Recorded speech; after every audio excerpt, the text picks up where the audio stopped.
mean, the real miracle would be to have our senses, without adding an eye, but to have just the senses that we have become awakened, and to be able to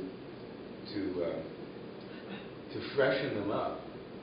We can become so dulled by things, and there's something about seeing as if for the first time that is the promise of a spiritual path, which is that one becomes awakened to micro moments of sensory experience, and how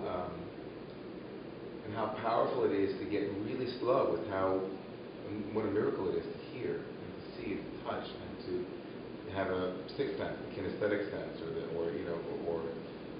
proprioceptive sense, or all of these senses that are available to us. And I think that someone who is awake, it means on some level that their sensory perception has now also been awakened and they've been cleansed. So I think that's the second possibility. And the third possibility is I want to say that an inner eye that is free from the images that have formed, the skandhas of sorts, the way that the mind formations, a cloud, they make it difficult to actually perceive. When the inner eye is cleansed from all of its projections and all of its, all of those forms, then there can be a kind of miraculous being with the world that, when people try to describe it, like William James and the varieties of religious experience, it's ineffable. It's like we're so often seen through a veil. That so often the image in mystical tradition is that it's as if a veil was lifted from my eyes. I could actually hear for the first time, I could see for the first time, I could touch for the first time. And it wasn't as if they found something new. It's as if all of a sudden what was just became more radiant. The spiritual level.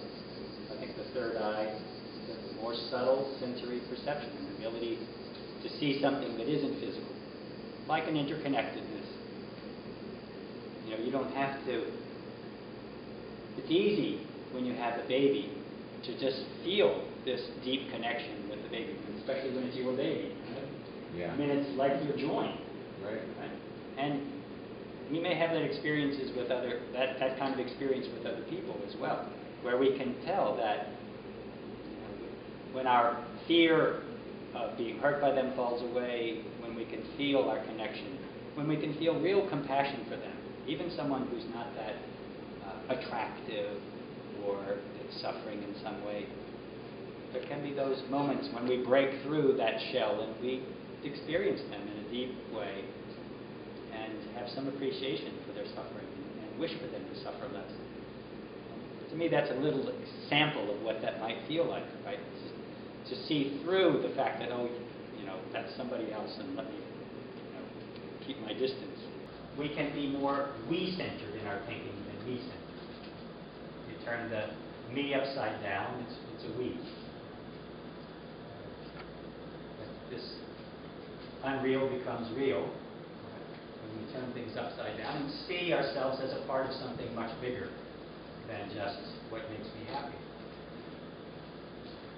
And of course, a beautiful way to discover that is by serving other people. When we talk about reclaiming, or what methods do we use to find that land of the soul, or to find that spirit in ourselves, serving others is a beautiful way to do that.